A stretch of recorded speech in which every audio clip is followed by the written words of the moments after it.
Hello everyone, thank you very much for tuning in for another tutorial today. Tonight I'm gonna let you guys in a little secret on how I got to some of my lovebird pairs to start breeding. When I first got them, I had my very first couple, which was Lilo and Squeaky over here. That's them. They started breeding about 3 years ago or 4, either or. So anyways, and then I got my second pair down here, which is Ava and Vic. That's Ava right there. And they started breeding right away as well. I think they took the cue from Miss Squeaky over there and they got to work right away. But there are some lovebirds that don't want to breed. Even though that they're older, they are a little stubborn to try to get them to start breeding. So that's Mr. Sam right there. Him and his wife Molly are very messy. Oh my gosh. Messy, messy, messy birds. Molly's not a good housekeeper. Anyhow. So I couldn't understand why Molly and Sam didn't want to do the wild tango and produce some little cute babies for me. So I decided to place Mr. Sam over there and Molly and Bella and Elvis down there across from my breeders Lilo Squeaky and Ava and Vic. Within 2 weeks of transferring them across from the breeders, they started laying eggs and started producing. I kid you not. Also, Mrs. Bella and Elvis down there started to do the same thing. I guess by just placing them across from the breeders, they get motivated and they get a sense of what they're supposed to do and how to do it, because they mimic Ava and Squeaky on how to tuck in all the nesting materials in the back and their feathers, and they mimic Lilo and Vic, trying to help out, even though that they can't carry anything, they still try to rip the paper out and the little twigs and the popsicle sticks. So they do all that to try to help out. And I guess by watching Mr. Lilo over there, he's a little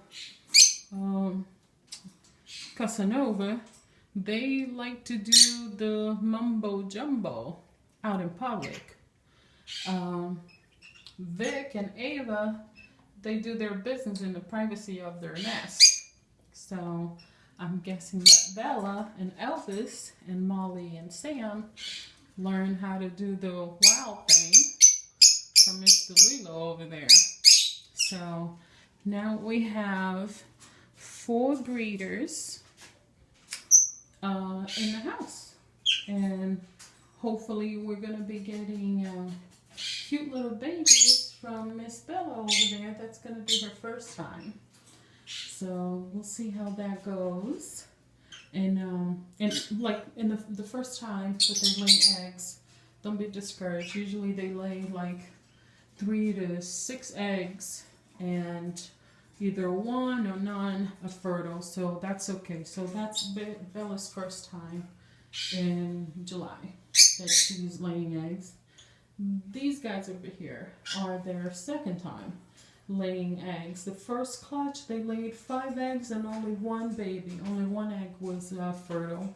So this time she laid 6, and so her second time she laid 6 and 4 eggs were fertile. So that's good. So that's not Molly, that's Sam. right there. He's just watching over his wife and his little babies. So everybody else that I have are gonna be next year's breeder. These are all young babies. We do not want to let them have access to the breeding box. You can mount it on the outside of your cage like I do with mine, but you have to cover it up and not let them have access to it. Like these ones over here, same thing. Got them last week. April 2016 breeders. And I mounted their nest box, but the bars are still there. I didn't cut them. They don't have access to the box. So every time you get new breeder birds, make sure that they are of age, 12 months or older. You don't want to put young birds to try to breed because you can have tons of complications. You may have egg bound. The female might die and you won't be able to catch it in time and take her to the vet to have her operated on. The parents will freak out and not know what to do. The female might not sit on the eggs.